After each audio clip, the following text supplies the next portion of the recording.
오늘 하나님 말씀은 사도행전 말씀으로 한번 넘어가서 보도록 하겠습니다. 사도행전 28장 1절로 15절까지의 말씀입니다. 사도행전 28장 1절부터 15절까지의 말씀, 우리 한 목소리로 합독해서 우리 좀 길지만 1절부터 15절까지의 말씀을 같이 읽겠습니다. 시작. 우리가 구조된 후에 안즉 그 섬은 멜리데라 하더라. 비가 오고 날이 참해 원주민들이 우리에게 특별한 동정을 하여 불을 피워 우리를 다 영접하더라. 바울이 나무 한 묶음을 거두어 불에 넣으니 뜨거움으로 말미암아 독사가 나와 그 손을 물고 있는지라. 원주민들이 이 짐승이 그 손에 매달려 있음을 보고 서로 말하되 진실로 이 사람은 살인한 자로다. 바다에서는 구조를 받았으나 공의가 그를 살지 못하게 함이로다 하더니 바울이 그 짐승을 불에 떨어버리매 조금도 상함이 없더라. 그들은 그가 붙든지 혹은 갑자기 쓰러져 죽을 줄로 기다렸다가 오래 기다려도 그에게 아무 이상이 없음을 보고 돌이켜 생각하여 말하되 그를 신이라 하더라. 이 섬에서 가장 높은 사람 보블리오라 하는 이가 그 근처에 토지가 있는지라. 그가 우리를 영접하여 사흘이나 친절히 머물게 하더니 보블리오의 부친이 열병과 이질에 걸려 누워있거늘 바울이 들어가서 기도하고 그에게 안수하여 낫게 하며 이러므로 섬 가운데 다른 병든 사람들이 와서 고침을 받고 후한 예로 우리를 대접하고 떠날 때에 우리 쓸 것을 배에 실었더라. 석 달 후에 우리가 그 섬에서 겨울을 난 알렉산드리아 배를 타고 떠나니 그 배의 머리 장식은 디오스구로라. 수라구사에 대고 사흘을 있다가 거기서 들러가서 레기온에 이르러 하루를 지낸 후 남풍이 일어나므로 이튿날 보디올에 이르러 거기서 형제들을 만나 그들의 청함을 받아 이레를 함께 머무니라. 그래서 우리는 이와 같이 로마로 가니라.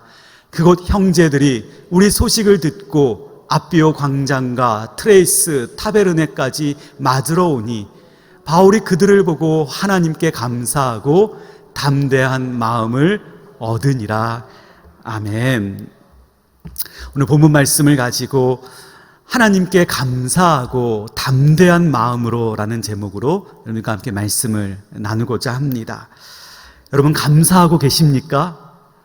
우리 송기창 집사님 기도하신 것처럼 우리가 정말 어려운 시기, 감사하기 힘든 시간들을 지나가고 있습니다. 코로나 바이러스 때문에 뿐만 아니라 그로 인한 마이너스대에 머물러 있는 경제 성장률로 인한 체감으로 느끼는 경제적인 어려움 때문에 사실 이 시점에서 우리가 하나님께 감사한다라고 하는 말 쉽지 않은 말인 것 같습니다. 대부분의 사람들을 보면 감사한다고 할 때 주로 그들은 뭔가를 가지고 있을 때, 남들보다 더 많은 것을 소유하고 있을 때 그들은 쉽게 나는 감사한다라고 말하는 것을 볼 수 있습니다. 근데 어느 소설가가 이런 이야기를 했어요.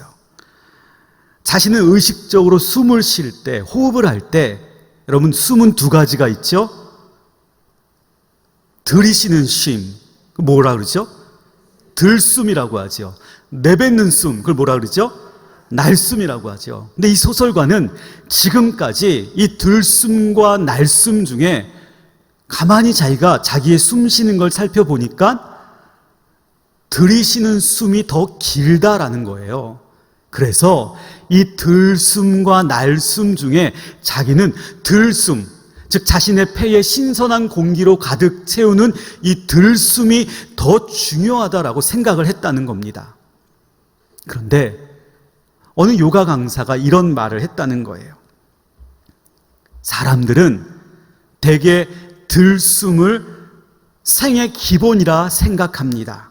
하지만 반대예요. 날숨이 더 중요합니다. 태어날 때 아기는 앙 하고 울면서 호흡을 내뱉으며 터뜨립니다. 날숨으로 호흡을 시작하고 생명을 시작하죠. 그런데 죽을 때는 어떠합니까? 하고서 숨을 강하게 들이마시며 들숨을 하고 이 땅에 생을 마치게 되죠. 이 소설가는 그 요가 선생님의 말을 듣고 그렇구나. 들이쉬는 숨보다 사실 내뱉는 숨이 더 중요하구나.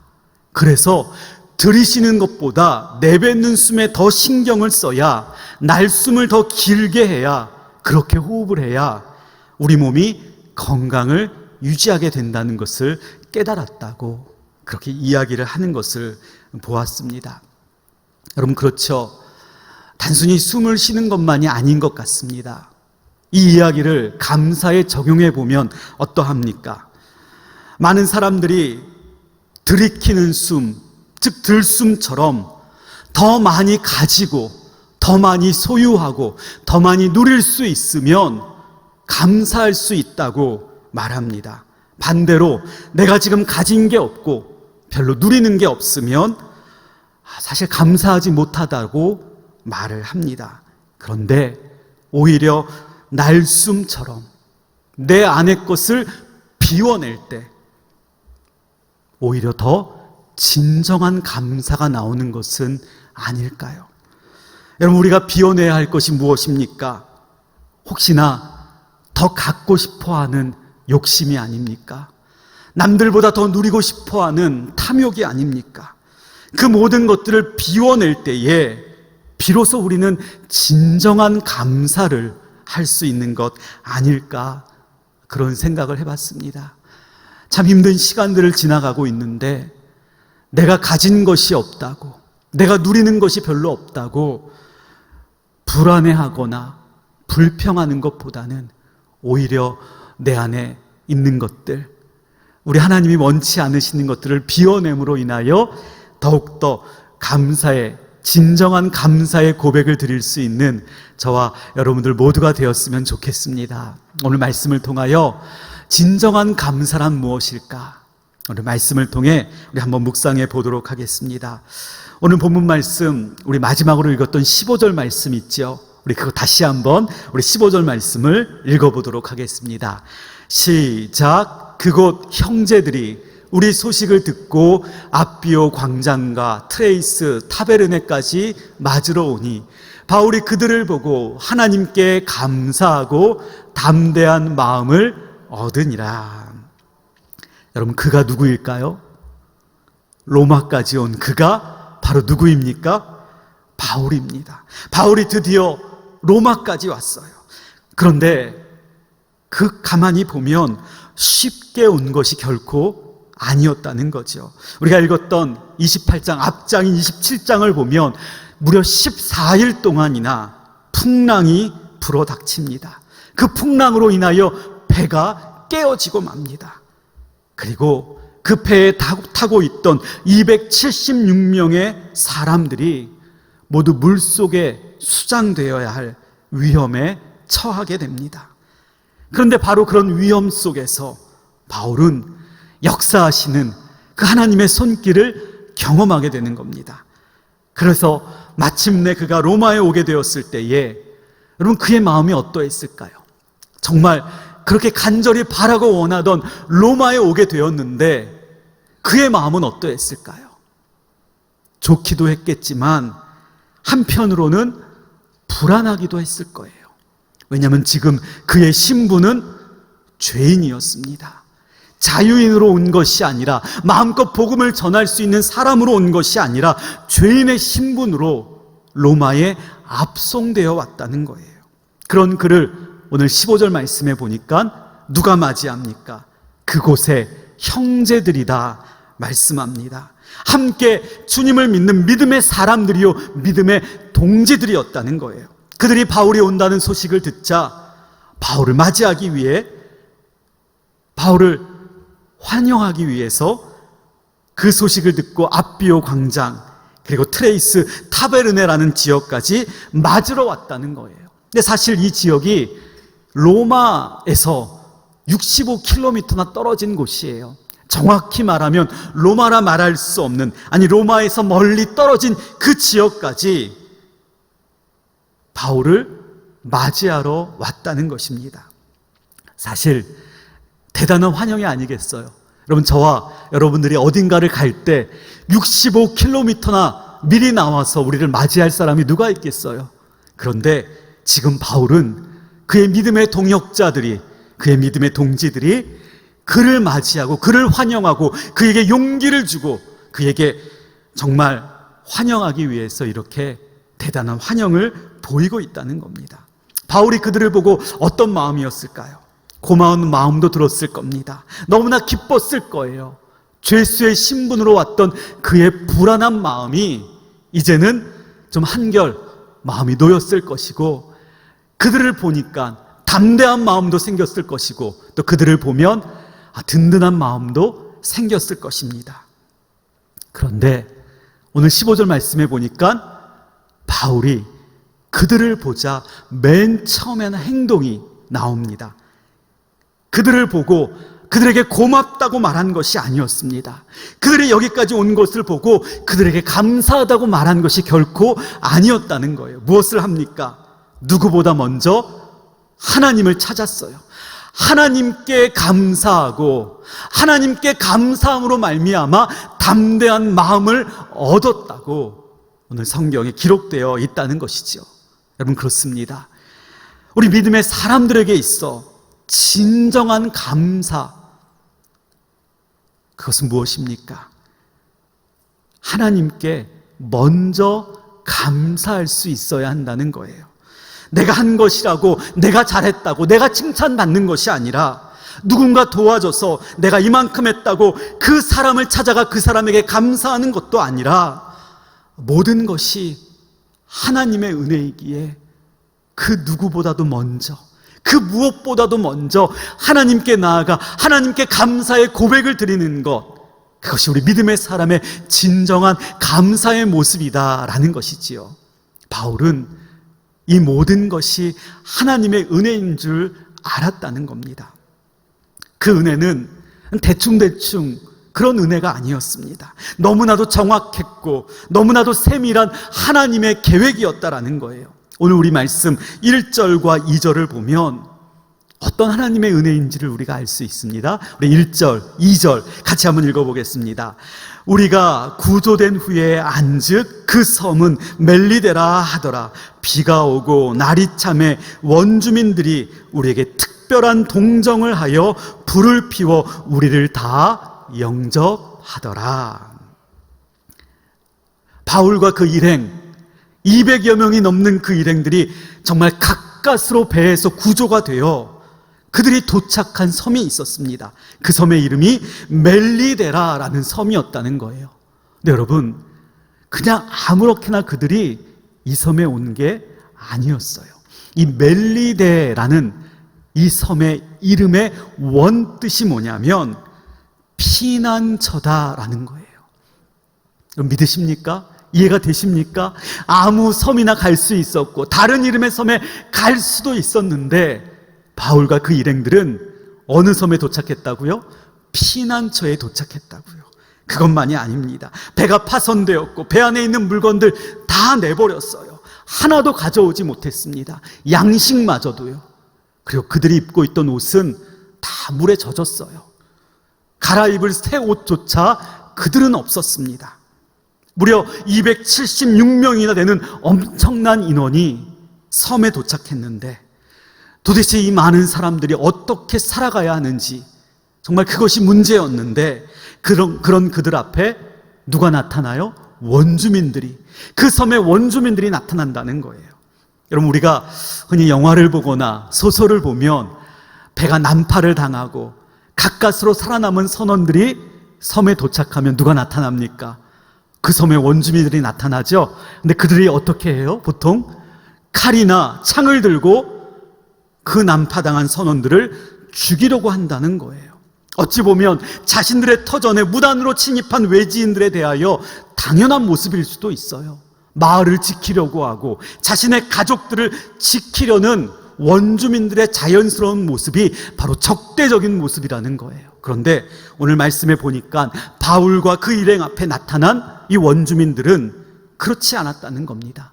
더군다나 오늘 말씀에 보니까 어떤 단어가 눈에 들어옵니까? 특별한 동정이라는 단어예요. 평범하지 않다는 거예요. 보기 힘들다는 거지요. 너무나 특별한 그런 친절함이 이 원주민들에게서 나타났다는 겁니다. 여러분, 우연일까요? 아니요, 우연이 아니었습니다. 원주민들은 친절하게 불을 피워서 바울과 그 일행들이 춥지 않게 해주었습니다. 젖은 옷마저 말려낼 수 있도록 그렇게 해주고, 뿐만 아니라 더 놀라운 것은 그들의 영접이 하루 이틀만 된 것이 아니었다는 거예요. 이 섬에 머무는 동안 무려 석 달이라는 시간 동안 그들이 그 섬에서 생활하는 동안 필요한 모든 것을 다 공급해 주었다, 성경은 기록하고 있다는 거예요. 여러분 보십시오. 이 모든 것이 우연입니까? 멜리데 섬에 도착했고, 그리고 우연히 친절한 원주민들을 만나서 석 달 동안 그들의 필요한 모든 것들 부족함이 없이 공급받았다는 이것이 우연일까요? 아니요, 우연이 아니었습니다. 이것은 하나님께서 바울과 일행들을 위하여 모든 것들을 정확하게 계획해 놓으셨다는 거예요. 그래서 이 모든 것들이 하나님의 계획과 하나님의 섭리 가운데 이루어졌다는 것, 바울은 먼저 이것을 알았다는 거죠. 이 하나님의 은혜를 깨달았다는 겁니다. 그러므로 정말 65km나 먼저 와서 자신을 맞이해 준 정말 고마운 믿음의 동역자들이 앞에 있었지만, 바울은 그들에게 먼저 고맙다고, 그들에게 먼저 감사하다고 말하는 것이 아니라 그 자리에서 먼저 하나님을 찾았고 하나님께 감사의 고백을 드렸다는 거예요. 여러분, 이것이 바로 우리 믿음의 사람들에게 진정한 감사의 고백이 되어야 될 줄 믿습니다. 제가 한번 여러분께 여쭤볼게요. 혹시나 제 질문이 여러분들 마음에 합하시면 아멘이라고 한번 대답해 보시길 바랍니다. 여러분들 삶에 우리 하나님께서 함께하고 계신 줄 믿으십니까? 그래요. 여러분들 세밀하신 하나님의 계획하심을 믿고 신뢰하며 하나님께 감사할 수 있으십니까? 그래요. 그렇게 믿음을 고백하며 감사의 고백을 드릴 수 있는 저와 여러분들 모두가 되었으면 좋겠습니다.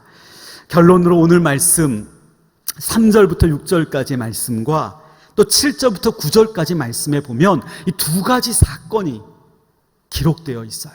먼저 3절부터 6절까지 말씀에 보면 독사가 바울의 손을 물게 됩니다. 그것을 본 섬의 원주민들은 그 독사의 독이 얼마나 강력한지를 알았기 때문에 이제 그가 죽게 될 것이라고, 아니 도대체 저 바울이라는 사람이 얼마나 큰 죄인이었길래, 사람을 죽였던 살인자였기에 비록 바다에서는 운이 좋게 구조를 받았지만 이 섬에 와서 저렇게 독사에 물려 재수없게 죽어가는구나, 그렇게 속으로 생각을 했다는 거예요. 그런데 바울이 죽습니까? 안 죽어요. 그 강력한 독을 가진 독사에게 물렸는데도 바울은 죽지 않았다는 거예요. 그 모습을 본 사람들이 도대체 바울이 신이 아닌가 말했다는 겁니다. 그리고 두 번째 사건은 7절부터 9절까지의 사건입니다. 보블리오라는 섬에서 가장 높은 사람의 부친 그 아버지와 관련된 사건이었습니다. 그 아버지가 열병에 걸려 있었고, 특별히 그 병이 이질이라는 병에 걸려 있었다, 성경은 기록하지요. 그런데 그 병을 누가 고칩니까? 바울이 고치게 돼요. 바울이 방으로 들어가서 그를 위하여 기도하고 그를 위하여 안수하자 그의 병이 낫게 되었다는 거예요. 그리고 그 모습을 본 그 섬의 수많은 병자들이 바울 앞에 나오게 되었고, 바울이 역시 그들을 위하여 기도하고 그들을 위하여 안수하게 될 때에 그들의 병이 낫게 되었다, 성경은 말씀합니다. 여기 두 가지 사건 공통점이 있습니다. 어떤 공통점입니까? 마가복음 16장에서 부활하신 주님께서 제자들을 만나셨을 때에 이런 말씀을 하셨어요. 내 이름으로 귀신을 쫓아내며 새 방언을 말하며 뱀을 집어 올리며 무슨 독을 마실지라도 해를 받지 아니하며 병든 사람에게 손을 얹은즉 그 병이 나으리라. 여러분, 믿는 자에게 나타나는 표적이에요. 그런 바울에게서, 바로 이 믿음의 사람에게서 믿는 자에게 나타나는 표적이 나타나게 되었다라는 것입니다. 여러분, 그렇습니다. 하나님의 세밀한 계획을 신뢰하고 하나님께 진정한 감사를 드릴 수 있는 사람, 그 사람은 믿는 자들에게 주시겠다 약속하신 그 표적이 나타나는 삶을 살게 될 줄 믿습니다. 그럼 우리의 삶에도 뭐가 나타나야 돼요? 표적이 나타나야겠죠? 여러분, 그렇다고 뱀을 찾아가면 안 되겠죠. 독약을 마셔서도 안 되겠죠. 우리의 삶에서 어떠한 표적이 나타나야 될까? 믿음의 사람의 삶의 표적이 아닐까 싶습니다. 지금은 은퇴하신 이재철 목사님이라고 계신데요, 목회를 하실 때에 그런 일이 있었다고 합니다. 전교인 수련회를 갔는데 그만 그 수련회 기간 동안 사고로 인하여 어린아이가 죽고 말았다는 거예요. 난리가 났죠. 교회에서 단체로 수련회를 갔는데 사고가 난 거예요. 얼마나 교회가 어려웠겠습니까? 수련회는 엉망이 되었고요, 교회 분위기는 가라앉았고요, 비판적인 사람들은 어떻게 수련회에서, 교회 수련회에서 이런 일이 일어날 수 있냐고 수군거리기 시작했다는 겁니다. 그런데 사고로 죽은 그 아이의 아버지가 그 아이의 장례식에서 이런 5가지의 고백을 했다는 겁니다. 첫 번째 고백입니다. 우리 민홍이가, 그 아이의 이름이 민홍이에요. 우리 민홍이가 모태에서부터 예수를 믿게 하시고 유아 세례를 받게 하신 것을 감사합니다. 두 번째 고백입니다. 우리 민홍이가 이 세상의 죄악과 탐욕에 오염되기 전에 순결한 영혼으로 천국으로 불러주셔서 감사합니다. 세 번째 고백입니다. 끔찍한 사고가 아니라 말씀을 배우는 수련회 장소에서 천국으로 불러주시니 참으로 감사합니다. 네 번째 고백입니다. 우리 민홍이가 있었던 그 자리 텅 비어 있어 지금 너무나 공허하고 슬프지만 우리 하나님 감당할 만한 시험을 주시겠다 약속하셨으니 곧 그 민홍이의 빈 자리를 하나님의 은총으로 채워주실 것을 믿게 하시니 감사합니다. 그리고 마지막 5번째, 그 아버지의 고백입니다. 사고 후에 우리 교회 교인들이 우리 가족에게 보여주셨던 그 따뜻한 사랑과 위로에 감사합니다. 자신의 어린 아들의 장례식장에서 이런 감사의 고백을 드렸던 이 부부가 장례식을 마치고 그 주일에 꽃을 가지고 교회를 찾아왔다는 겁니다. 그리고 정성껏 그 꽃으로 강단을 장식하고 성도님들 앞에서 흔들리지 않는 믿음의 본을 보였다는 것. 그 모습을 본 교회의 온 교인들이 정말로 큰 은혜를 받았다는 것. 여러분, 이것이 바로 우리 믿음의 사람들이 삶으로 보이는 삶의 표적이 아닐까 싶습니다. 저와 여러분들을 향하신 하나님의 정확하고도 세밀한 계획이 있다는 것. 여러분, 힘든 상황 속에서도, 어려운 순간들 속에서도 반드시 기억하게 되시기를 주의 이름으로 축복합니다.